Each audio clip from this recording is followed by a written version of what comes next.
All right, guys, welcome back to another New Legacy podcast. I got my man right here, Chase Jackson from Miami land. We shot like a crazy Halo yesterday. And tell us a little bit about yourself. Really excited to be here soon. We did shoot a crazy Halo yesterday. Yeah, CEO of a human performance company.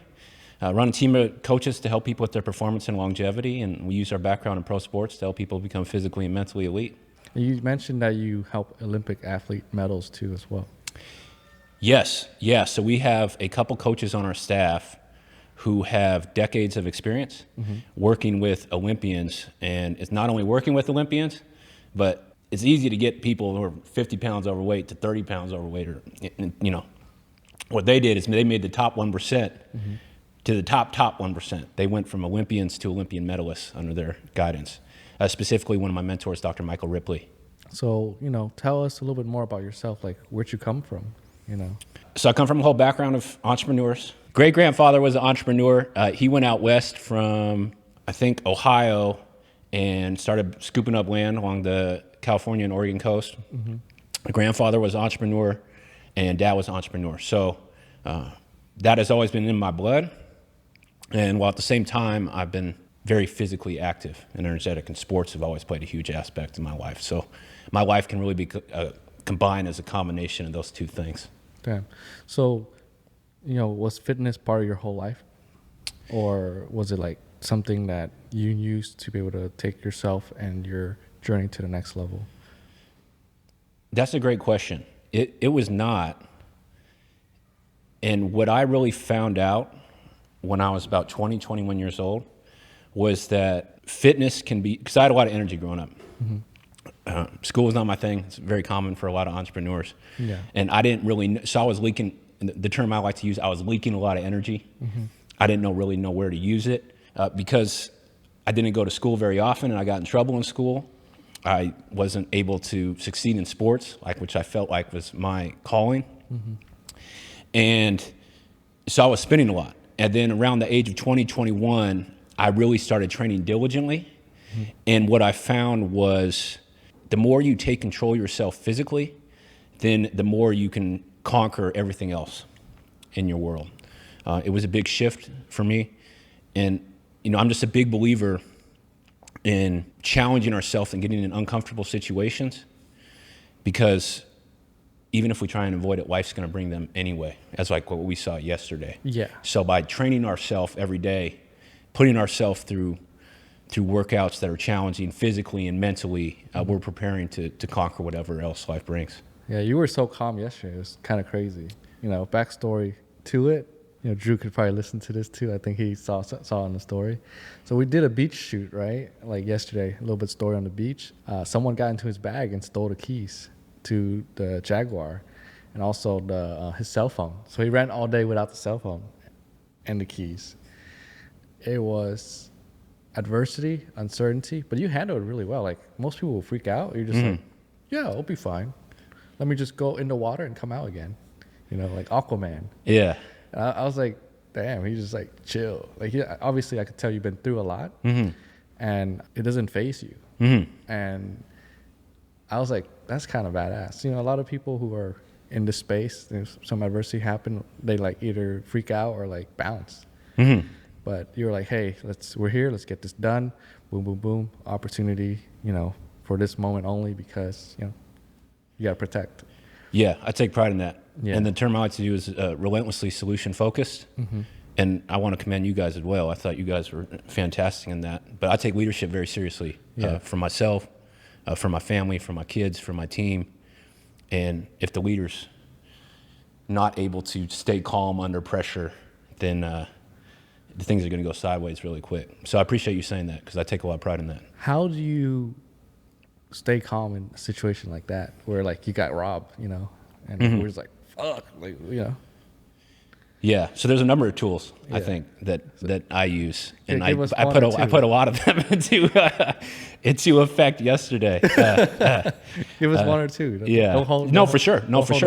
So number one is like keeping the main thing, right? So in terms of yesterday, the main thing was to complete the mission of the video shoot, regardless of what happened at the beach. Number two is controlling the controllables, right? So that already happened. Dude took the phone. Dude took the keys. I need to take some accountability for not keeping it, right next to me. And then after that, there's nothing else I can do. Mm-hmm.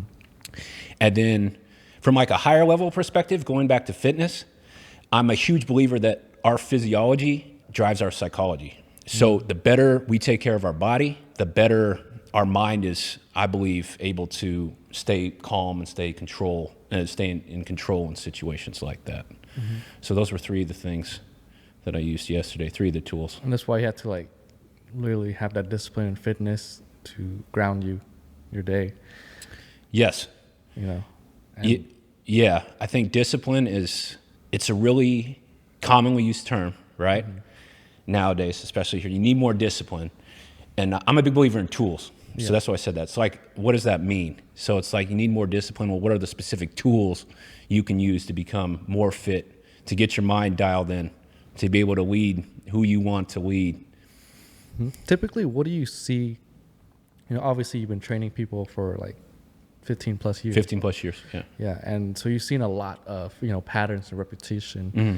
Like, what do you see that's most common when someone is trying to get help? Like, what's the first 3 things that you notice when someone's trying to get fit or get into fitness that they need help with the most? And like, how do you solve that? Well, we assess, we don't guess. Mm-hmm. So whatever it is that you're trying to accomplish, whether that's lose weight or get more energy or add muscle or get ready for a competition or get ready for a race or get ready for the Olympics, having a specific goal, mm-hmm. and then knowing exactly where you are, and then being able to assess where you are currently, then work from there to create a plan and get people better. So that's number 1. Number 2, we go ham in terms of this idea of dominating your fundamentals. Mm-hmm. So just like Kansas City Chiefs are back in the Super Bowl again, just like Andy Reid has Patrick Mahomes, mm-hmm. Practicing is the simplest thing, 3-step drop in every practice. Yeah. Phil Jackson had Michael Jordan practicing chest passes until his last game with the Chicago Bulls. Mm-hmm. These are simple things. And when it comes to fundamentals for us as humans, we all have kind of a universal set of fundamentals. And that's how we sleep, what we eat, how we train, how we breathe, and how we focus. So we work really hard to get those dialed in, and those get everything easier for people. And then those are probably the 2 big things. We assess, we don't guess, and we get their fundamentals dialed in. But I noticed like only specific amount of people will make it to the top level of any sports that they do. Mm-hmm. And you train people, and your team have trained people that win Olympic medals. Mm-hmm. What are some traits that you see in those individuals compared to someone that's trying to do it, but they're not there yet? That's a great question. Number 1, they know exactly what they want, mm-hmm. and they're willing to make decisions. So if you look at the root of the word decision, desire, it means to cut off. So they're able to really cut off what distracts them from going after their specific goal. Mm-hmm. And then there's a great LeBron James quote that I like: structure and consistency mm-hmm. create perfection. So it's not only just about with becoming the best of the best in terms of consistency, right, which is super valuable, but you also need the structure in place. You need a team of people working for you and into that goal. One of the best business books I've ever read. I'm a big believer that autobiographies are the best business books. Mm-hmm. And I just read Will Smith again recently, and fantastic. But he had a whole team that said, hey, we're going to make you the biggest movie star in the world. Mm. So that's another thing that they have, is they have a team working for them. Mm. But what about those who, are starting out and they might not have a team working for them? Mm-hmm. What advice would you give them to like take themselves to the next level? Because I believe with your program and with what you're doing, you could help the people at level 1 to go to level 2 to go to level 3, 4, and 5, and so. 100%. Yeah, we have no problem meeting people where they're at. Mm-hmm. And then one of the ways we kind of like to brand our program is you get a $1.5 million performance team in your pocket. Mm-hmm. So if you look at Russell Wilson, if you look at LeBron James, if you look at Serena Williams, if you look at Will Smith, they have a team of coaches working for them to help them look, feel, and perform at their best. And what we do is we provide our team of coaches, again, who have helped dozens of Olympic athletes medal, hundreds of pro athletes, to help high performers in the general population look, feel, and perform at their best. But outside of our service, for those that want to get from level 1 to level 2, be consistent, like you said, and then have some sort of structure. And then we're here in Miami, so there's Pat Riley is the general manager for the Miami Heat. He helped the Los Angeles Lakers win 5 championships in the 1980s. And he has this idea of peripheral opponents. So for most people, what I have seen in my experience is it's not like some big thing that's holding them back. It's little stuff daily that gets in their way. Yeah. And Pat Riley, he used to call with his team, when he was trying to maintain a dynasty, which is very hard to do in professional sports. He was like, anything outside the mission of winning the championship is a peripheral opponent. So he was like, he had a meeting with the players' wives at the start of every year. And he's like, hey, y'all need to get in line. This is what we're doing. None of our guys are going to be changing any diapers at night, any of this. And at the end of the year, you guys are going to be able to reap the rewards of it.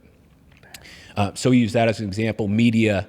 But for us, it's the common stuff. It's like social media and checking our phone and not having a schedule and not knowing what we really want. These are like little things that happen throughout the day that just, it doesn't seem like that big a deal, but it adds up and it prevents you from going from good to great. I like the opponent, the ops perspective of it, because you're right. A lot of the small things, even for me, it's like taking away from the main thing. Once you start taking too much away from the main objective, you lose that main objective. And, expense will go up. All this other random shit will happen. But that's really crazy. Because, as an entrepreneur, our life is very messy, if that makes sense. So Why do you say that? It's just like, from what I'm experiencing right now, it's like when you're trying to break to the next level, it just costs everything of the last level, if that makes sense. You literally have to become a new person. I love that. That's what I love about it. That's the number one reason I love entrepreneurship. Yeah, every breakthrough, it's like you're a new person. Every breakthrough, you talk a little bit different. Every breakthrough, you might be even more selfish of your time. Yeah. I love that. So I have 2 boys, age 14 and 12, and I take parenting with them very seriously. And so ever since they were like 2, I've taught them these 2 things. I've been teaching them to be high-level athletes, and I've been teaching them business. And then last year, one of the talent development principles that I applied is we're just going to do as many different sports as possible, and then we're going to see what really resonates with you, if something resonates with you.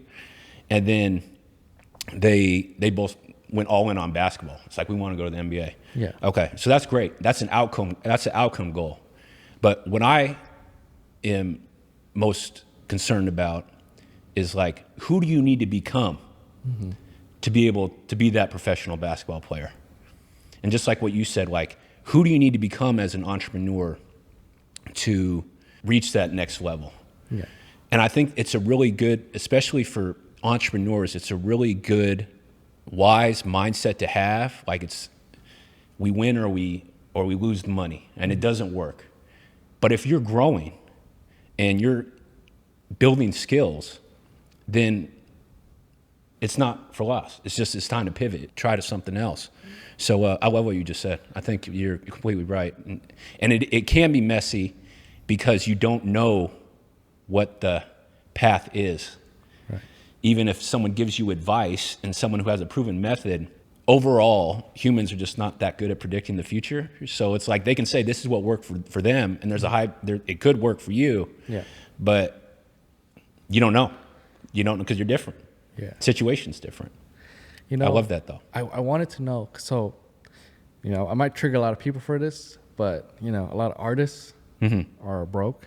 A lot of athletes are broke. Can you give them some advice on why money is important in arts and crafts and athletics?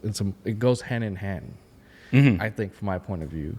But a lot of people are taboo to talk about money and stuff. What's your opinion on that? I think artists, they don't want to sell. which is like number one skill in business, if you ask me. I had my boys selling door to door when they were 5. Yeah. I still have them selling door to door, whether they like it or not. Sharp, yeah. So I think that's the thing with artists is that like they're like, it diminishes my art if I don't go out and it diminishes my art if I go out and push it and sell it and say why it's so great. But you got to sell. Athletes, you got to have the right people around you, right? Yeah. Like you want a team so you could focus on being the best you can be athletically. But money's important. So you want to be able to be building your financial skill set to be able to stay on top. You know, when you meet with your accountant, when you meet with your CFO and they talk to you, you know, those people make mistakes. Sometimes maliciously, sometimes not maliciously. I mean, we're in Miami. Fat Joe, he's down, or I think he moved out of here, but he's a musician. His longtime accountant passed away or something, and he just went to it just passed him on to the next person within the firm. And then Fat Joe it went on like everything was still good. And then 2 years later, he gets a call from the IRS and say, you haven't paid taxes in 2 years. Damn. Yeah. So Fat Joe calls this guy, and this guy immediately answers the phone. He's like, don't kill me. And Fat Joe was like, what are you talking about? Like, what's going on here? But for athletes or just anybody, it's like you want to be able to stay on top of what's going on with your numbers. Know your numbers. Yeah. Just when you want to know your stats in terms of athletics, know your numbers in business. Someone told me like the 2 most important thing to check every morning is your weight and your bank account. I agree with that statement. maybe check in with God too. Yeah, everyone's God. Yeah.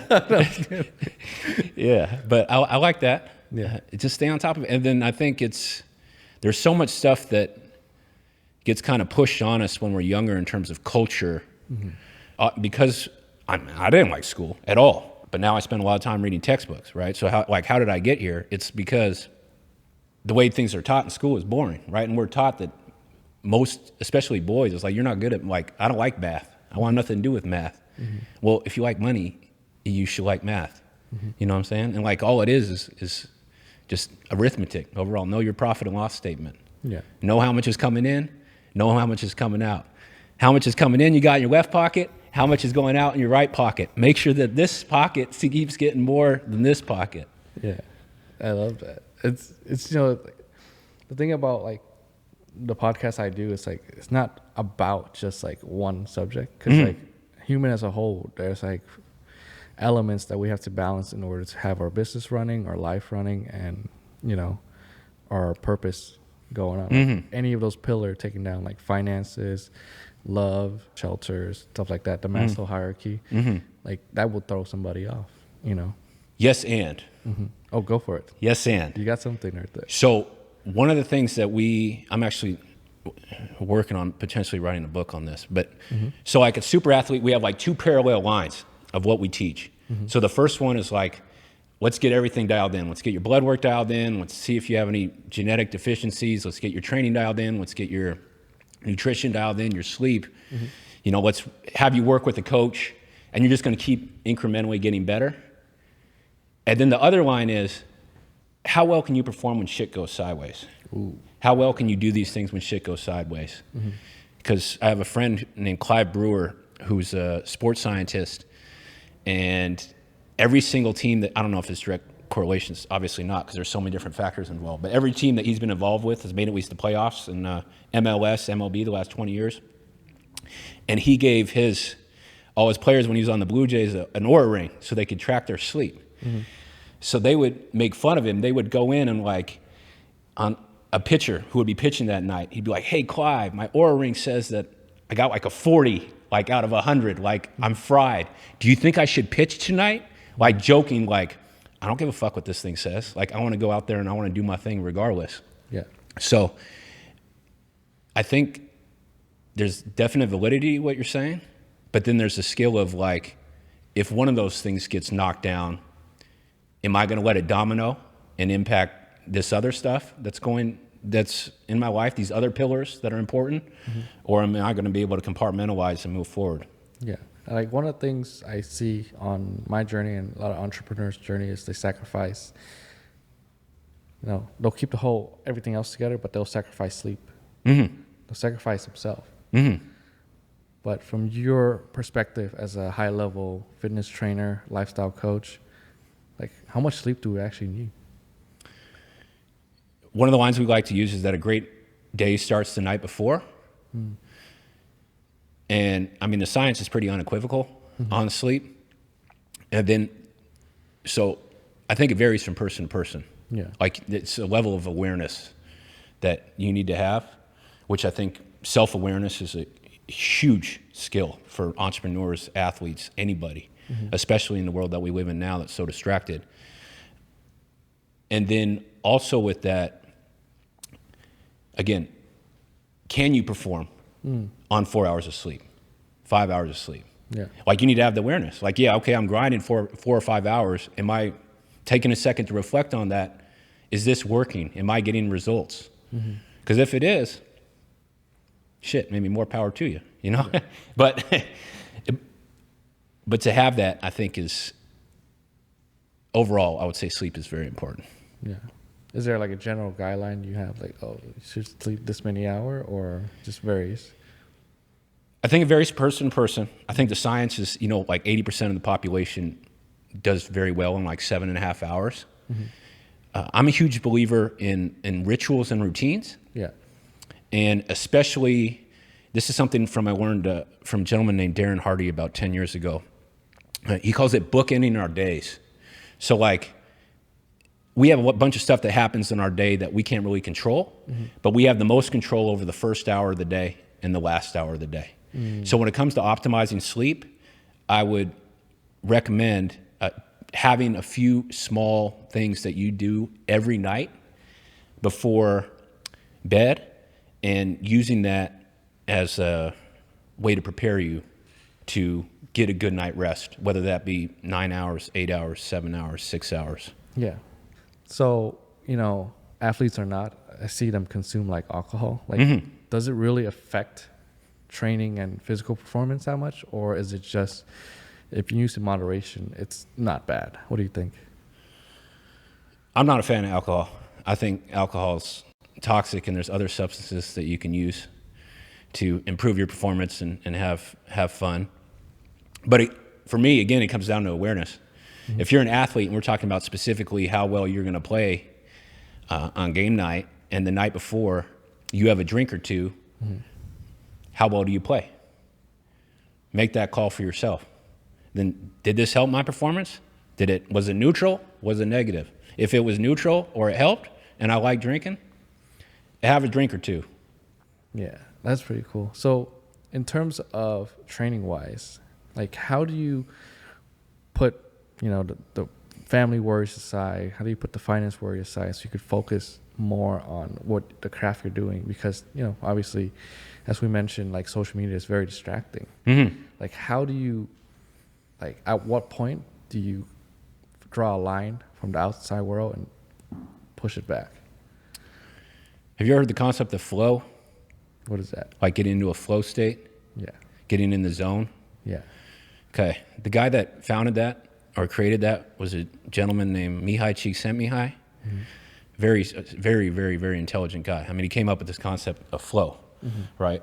Where most, you know, flow is a very enjoyable experience. So the more time you spend in flow in life, then just the overall better your life's going to be.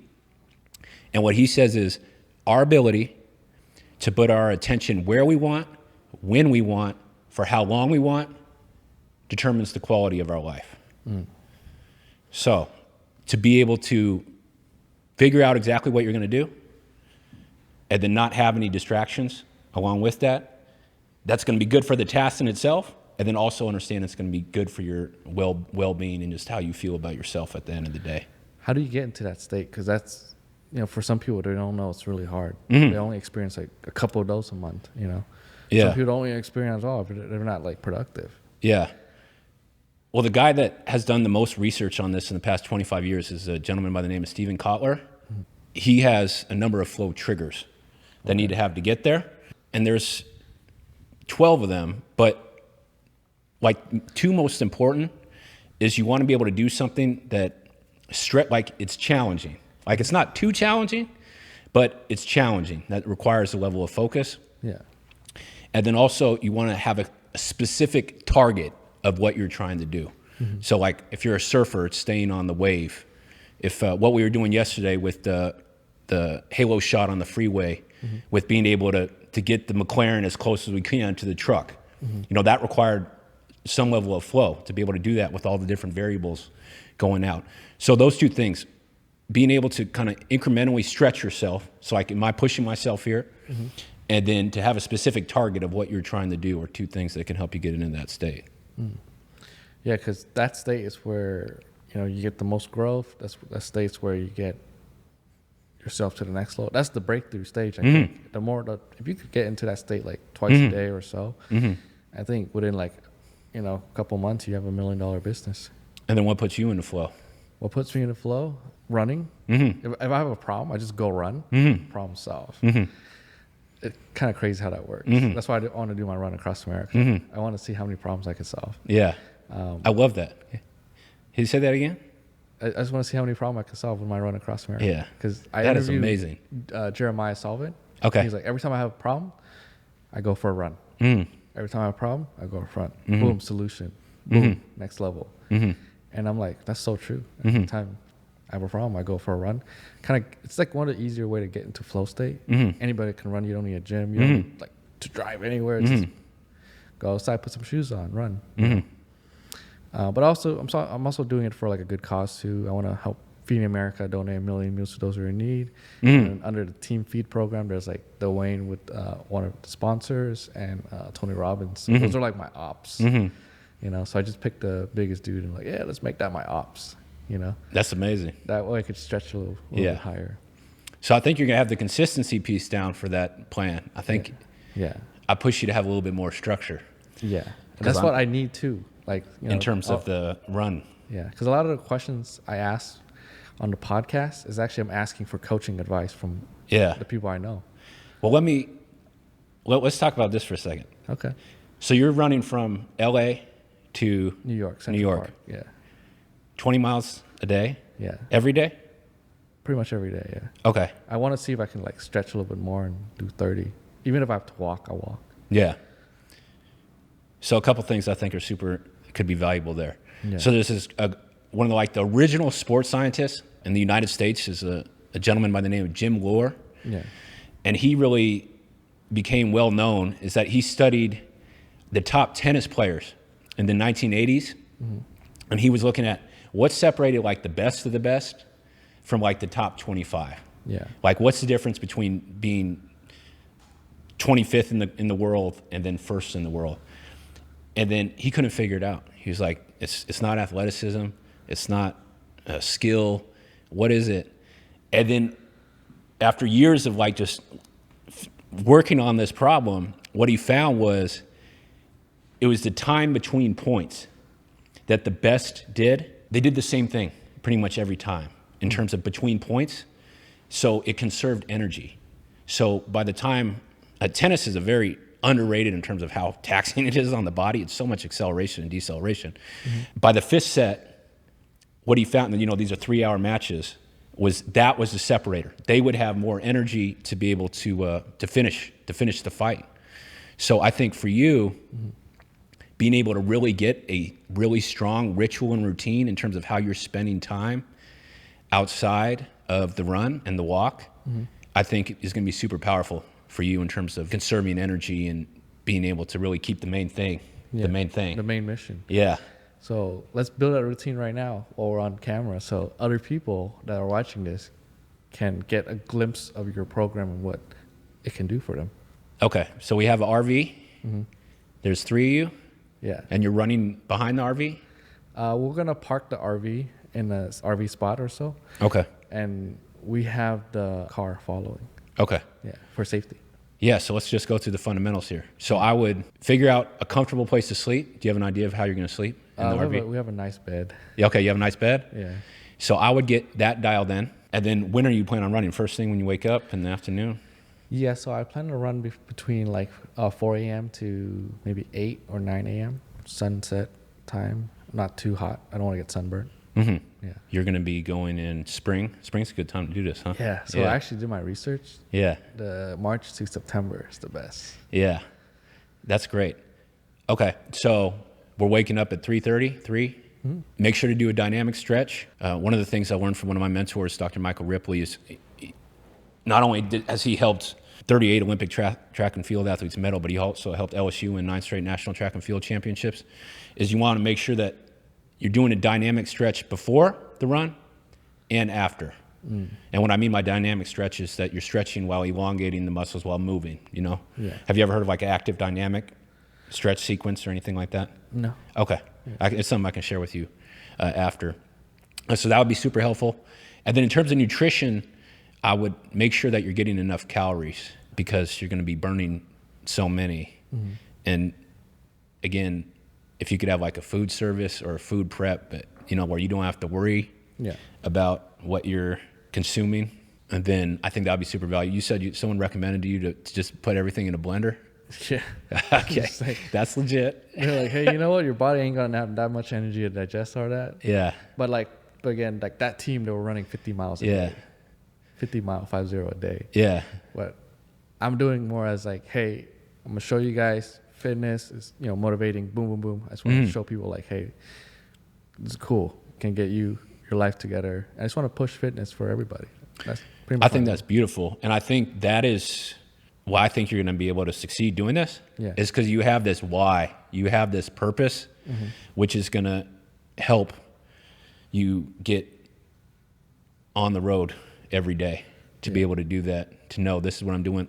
Not only are you doing this to inspire people through fitness, but you're getting meals for people, solving as many problems as you can. Like, these are powerful things to keep moving, and just make sure that you keep that on the forefront of your mind. So nutrition, I mean, just make sure that you're getting enough calories, you're not eating any bullshit, you know, and you're not spending too much brain energy thinking about anything else, but what I'm going to be eating. Supplements? You take any supplements now? A little bit of creatine, protein, that's pretty much it. Okay. Yeah. Creatine's great. Protein's great. And then I would also recommend glutamine for you, to take 60 grams of glutamine after every run.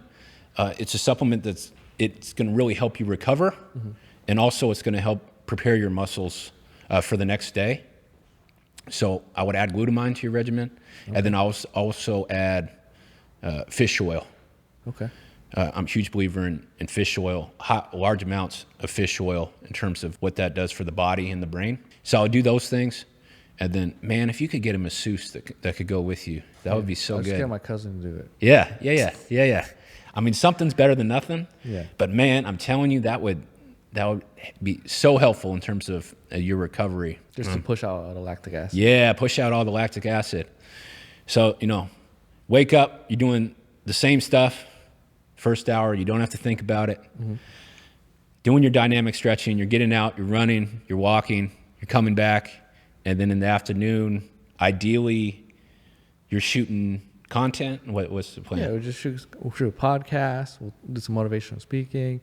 I'll do some DMs. You know, get some, because you know what I could also do on the run across America. Like, we have the content course. I don't have to do anything. People just pay, do their own thing. Get the media team. Whatever, we'll tell their story, help to promote their brand, kind of know what's up already on that. They don't need me. And what I can also do is like have a fitness program for that 6 months. It's like, hey guys, I'm doing this, running across America. I'm gonna show people you can come from anywhere and do anything. Be the first Asian American to do this, blah blah blah. First Asian American to like speak. Really. Yeah. Like, interesting. I haven't thought about when you say first Asian American to speak. What do you mean by that? Like I'm the first Asian American for a lot of things in my group of circles and influence. Yeah, I'll take over for Bruce Lee. Good. You know. Yeah, I'll have like a little program. Like, hey, next 6 months, you guys gonna be on a run with me. You can run virtually. You can just do whatever you need to do. But post tag, we'll share. You know. And I got all my, you know, your brand is gonna be on the back of the RV. Hey. So we're gonna throw it up on Times Square. I'm like, hey, look, all the people who invested in this. Are you a super athlete, man? If you can run across the country, that's facts. Yeah, it's you know, and the thing is like, I don't care about the distance. I don't care about the time. We'll make it happen, regardless. But I care about like what the overall like mission and the story is gonna help people. Because I already get DM every day of people like, oh, dude, you're like motivating me to go to the gym. Oh, dude, you're motivating me to like invest in my business. Oh, dude, you're like motivating me to like take myself to the next level. I see you grinding, boom, boom, boom. So it's more of like the showing what you're doing is what's inspiring other people. I love that. I see that. I was like, okay, let me just run with that. Yeah. That's the thing. Yeah. Like, it's not about like the fame and stuff. Like, I don't care about that. Like, Sure. Yeah. So you're doing all this in terms of helping other people. I would also use it as a time to really grow yourself, which of course something like this, of course, is going to do. But like have some part at the end of the day, whether it's with a coach, just in yourself, by yourself, with a journal or something. We're big fans of what we call a performance journal. You know, what I do well today, what needs work, what am I going to do tomorrow that's going to help optimize the part that what needs work. Because there's going to be times where like, oh, fuck, man, I don't want to run another 20 miles. And then you want to know why. It's like, okay, I don't want to run under 20 miles. Why? Is it because I didn't sleep very well last night? Is it because my left hamstring is tight? Is it because of something that I ate differently last night and now I feel like I have a little bit less energy? But like gaining this level of awareness, so like potentially at the end, you can be stronger than you were at the start because you've been consistently optimizing and incrementally improving. And yeah, I'm really excited for you, man. I think it's awesome. Low key, I want to make this like a soul searching journey too. You know? Yeah, for It's like sure.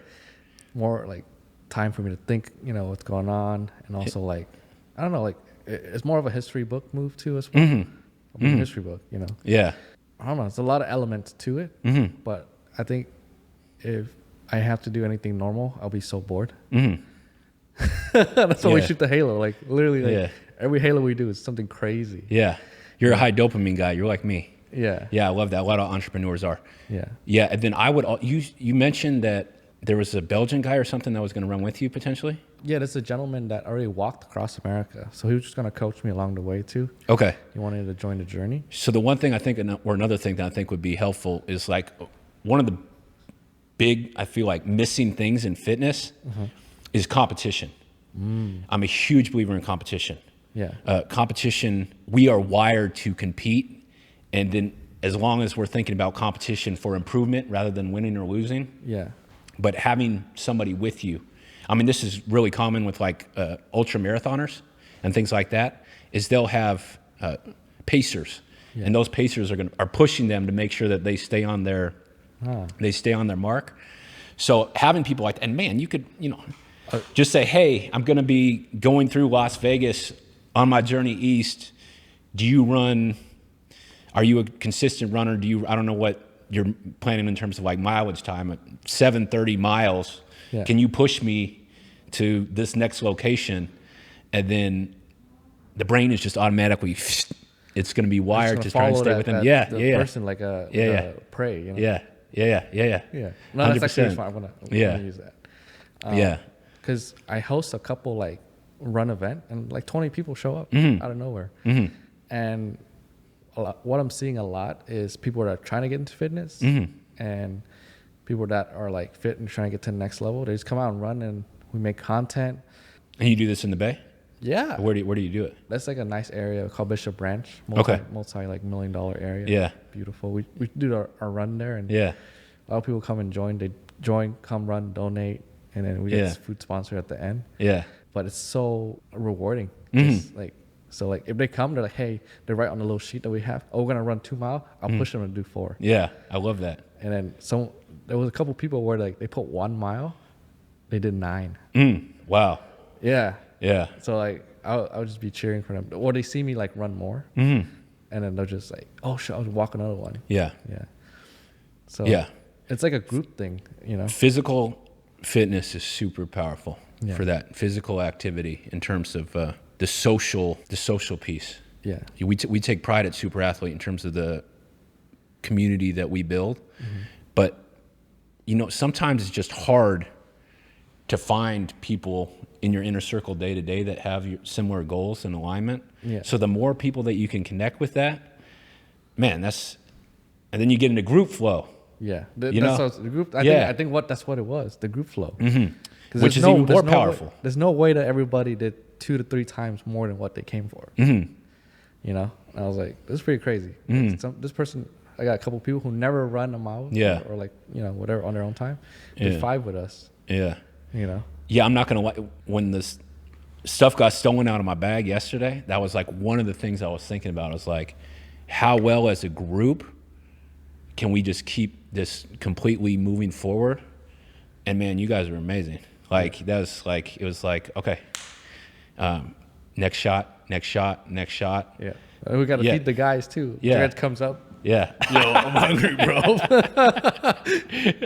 Every few hours, like clockwork. I'm like a big bird, you know? Yeah. Like, all right, here's some food. I'll go Yeah. shoot this. Yeah. But Jared, he has to be fed correctly, or else Yeah. he can't do his Yeah. job. Yeah. That's the funniest part. Yeah. The perks Yeah. of him. And he's not shy about it too. That's why I like to. Like, I love that. Yeah. hungry, bro. Where's the food? Yeah. He's one of the best in the country. I believe it. 100%. So 10 years experience. Uh-huh. No one can touch him. Uh-huh. Shoots for Lamborghini, Pagani. Mm-hmm. And the reason why he doesn't want to be only with one client is because he gets bored. Mm-hmm. High dopamine guy, probably. If he signs on one client, Mm-hmm. he's gonna be bored and he's gonna suck. That's what he told me. Mm-hmm. He's like, that's why he likes working with me, Mm-hmm. because we're partnering up, we're doing a lot of big projects together. Mm-hmm. But he gets a variety of clients to shoot. He doesn't get bored, Mm-hmm. and he's always been shooting cars. That's why he's harping you so much on the cars. He's like, dude, Yeah. car. You know? Yeah. Yeah. He's Yeah. like, hold on, bro. It's a whole story. Yeah. Right? Yeah. So So helpful. it's different perspective, right? Yeah. For him, it's just a car, but for me, I add the person to the car, Mm-hmm. and I add the lifestyle, the career, the family, Mm-hmm. and then we make it all work together. Mm-hmm. Because at the end of the day, it's like the story's what matters. Like no one's gonna remember that you had whatever car you had or whatever, Mm-hmm. or whatever Louis bag you have. Yeah. Like I literally like wrote my name on my Louis bag because I was like, I bought it as like not as a thing to flex in front of other people. But I bought it as for myself to like, oh, well, this is a high value thing, expensive bag. I'll put my name on it because my name's more important than this bag. Because a lot of people, Oh, I love that. a lot of people, they let the Louis bag, they let Yeah. the brand name thing, Yeah. like they put them on top of their own brand. Yeah. But I put my brand on top because, I mean, Louis is not going to run across America. Yeah, it's crazy how things are built. I don't remember when Louis Vuitton was alive, but he was a box maker. Yeah.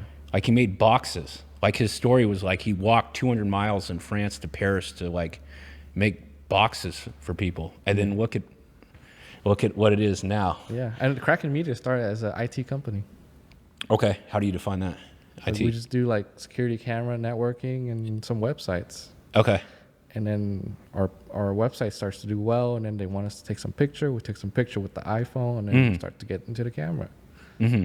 Yeah, but the baseline of my brand, like Kraken Media, is like under New Legacy. It's the brand I created a while ago. Yeah. Just about becoming the best version of yourself and building a new legacy. Like I don't care about like the sales of this brand. I care about like I give a lot of it away, and a lot of like really famous people, they wear the New Legacy, the FU shirts.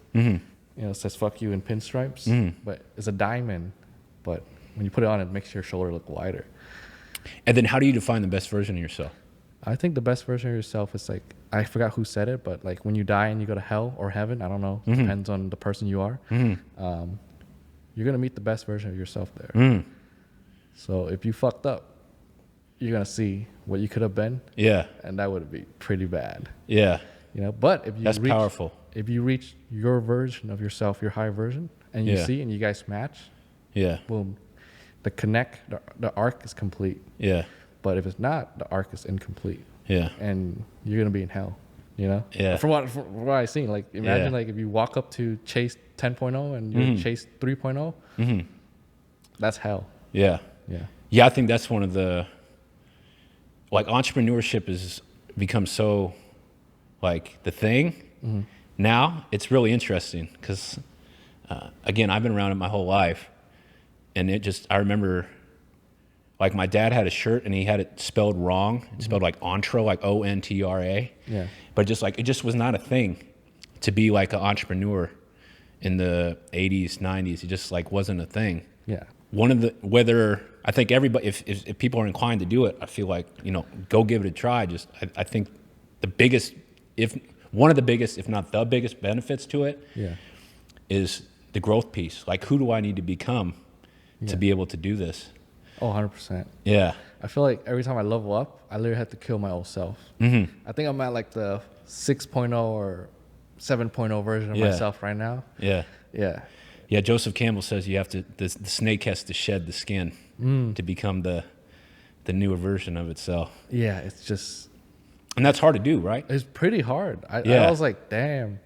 Like there was times I would like I have clients in between, and like there's one time I would like I sat in my car and like I cry. Like it was just so towing the mental stress. But you got it out. I got it out. Yeah. Yeah. One of the best video he ever got, most views. You know, both. You know, but like for me, I need to figure out how to like build a little wall. So, because when I take on clients, I help them become better through content, but I also take a lot of their pain because they're telling me all their stories. You know, I've noticed that Yeah. this week. That's very interesting. You know, Nikki Ann's like that a lot, and that's a lot of energy, man. Yeah. So I think, yeah, you got to be able. The word we like to use is oscillate. Like you got to be able to fully find ways to turn off and away from all that and recharge. Yeah. So then you can fully turn on and do what you do.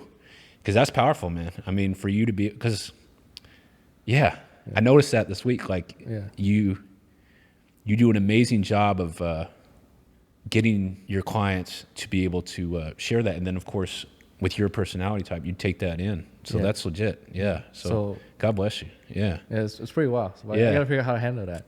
Because a lot of people, they tell me things, if I say it, they would go to jail for. But it's wild, you know, and a lot of trauma and pain that been kept in them for years. Yeah. And sometimes they even tell me like, or some clients even tell me like, hey, that's the first time I ever mentioned that out loud. It's been in my head for years. But when they say it out loud, it's release. The tension's release. Yeah. So I would say, like we've been talking about through the show, is focus on your fundamentals. So we have universal fundamentals, and then we have specific fundamentals for our craft. So the universal fundamentals, like we talked about, getting your sleep dialed in, your nutrition, your breath, your focus, your training, you get those optimized, then you'll just be able to, the body and mind's just gonna be able to process stuff better. Yeah. And then we have, each of us with what we do has a different set of like specific fundamentals of like, I need to do client acquisition. I need to lead my team. I need to make sure Jared knows the whole concept of what this video is. It's not just about the car, but like getting those dialed in and then knowing what you want, I think is really helpful to doing that, those three things. Thank you. Because again, for me, it's like tools. Like, how do you improve mindset? Well, what are the tools? Like, just improve your mindset. Yeah. What does that mean? Because people are going to respond differently. Like, what's the tool to improve your mindset?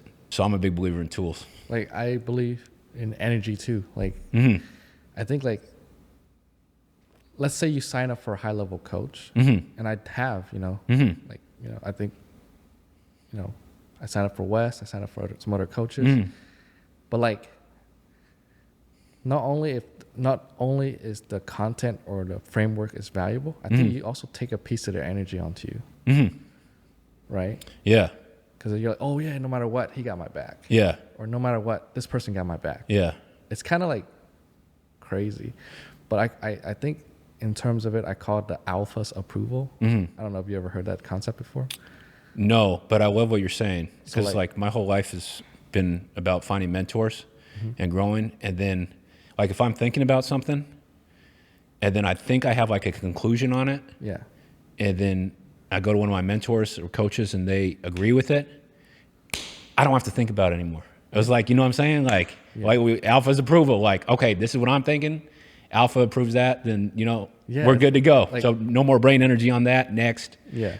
So like, I love it came that. to me naturally. Like, it's like, sometimes they could lead you even in silence too. Like, it's like, and for me, I have some really big people behind me, that I reach out for help or so, but I know they got my back. So that's why I could fully like run whatever I need to run.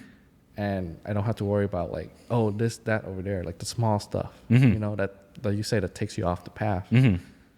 But just knowing that you have some high level people behind your back, like it's just, you can go so much further.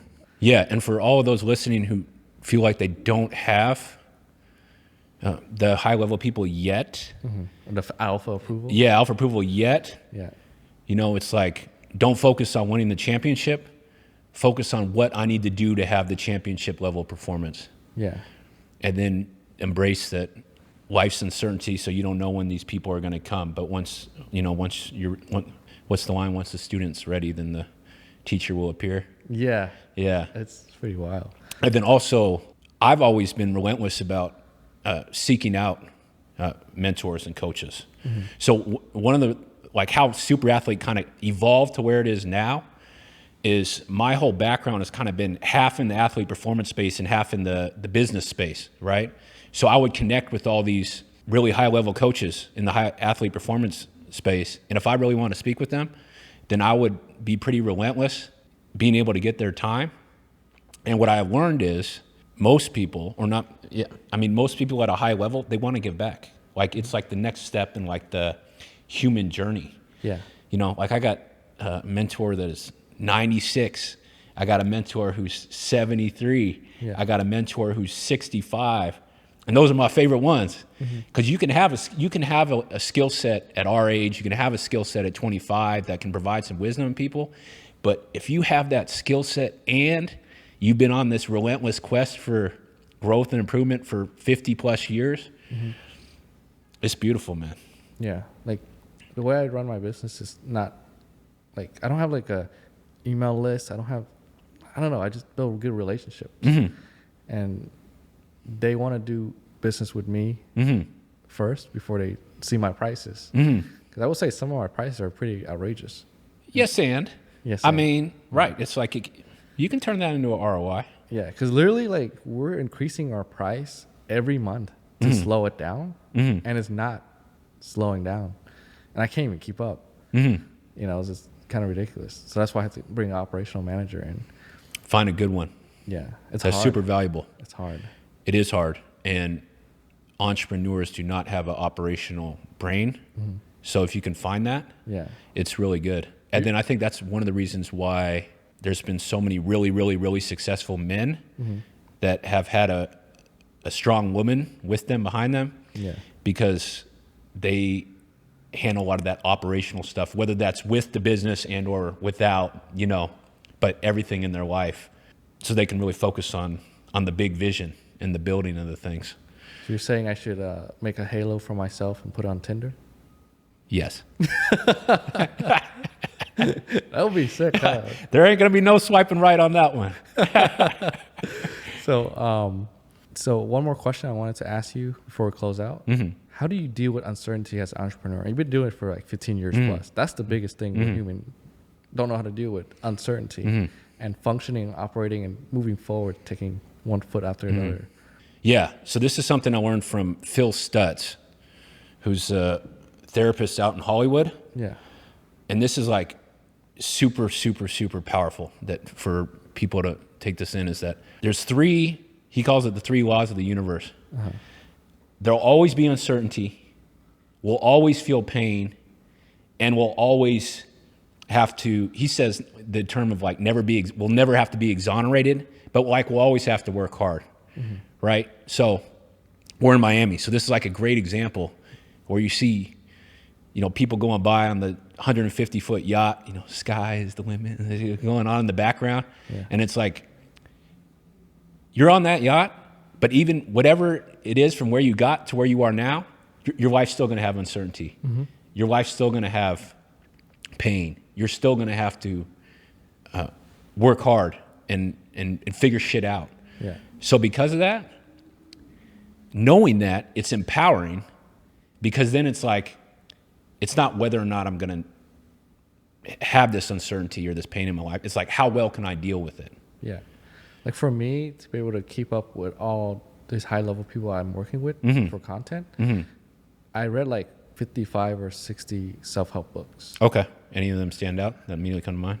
I think the fundamentals, like how to win friends and influence people, Think and Grow Rich. That's like the Napoleon Hill. Yeah, he's great. But every other book is kind of like off of that. Yeah. And I think 48 Laws of Power is pretty interesting. It's Yeah. very manipulative. Yeah. Robert Greene's amazing, though. Yeah. Yeah. But it's, you know, to the wrong hand, it could be very bad. Yeah. Yeah. You know, but that's how you'll be able to keep up with all these high level people because they read all those books. Yeah. That's beautiful. There's a lot of reading. It's a combination, right? You have it in person, and then you have it in the books, and then you. And some of the people that are writing the book, I'm meeting them. Yeah. You know, I'm like, you Yeah. know, it's pretty wild. Yeah, I had a guy from. You're from the Bay, so I had one of my. I used to volunteer at Castlemont. Yeah. You know, deep East Oakland in the hood out there. Yeah. And when I came out to Miami, I had one of my players come out here with me. He was like 19, so we were getting him enrolled in school out here and stuff. Whenever I try and share some wisdom with him, his line, well, you read that in a book. I mean, if you read a book and you're applying it, it's great. Yeah. But, and then what's the next big move for you for the next 12 months? Next big move for us at SuperAthlete Life is to, you know, we're always looking for new ways to astonish our clientele. So looking for new ways to serve them, looking for new ways to get them better, looking physically, mentally. That's number one in terms of taking care of our clients, because if we do that, then we're going to grow and we're going to do what we really feel like it's our purpose. And the last question is, this is actually from Louis, one of my guys, top guys. If you had the world's attention for 1 minute, you got the mic for 1 minute to the world, what would you say? If I had the world's attention for 1 minute, I would say show up. Show up as whatever you do professionally, show up as a parent, show up as a husband or wife, but just show up, I think would be the number one thing. And then maybe side note underneath that is that the better you take care of your body, the better your mind's going to be able to perform. The body's holistic. So the better you take care of these one part of your life, it's going to overflow into other parts. All right, and that concludes our podcast.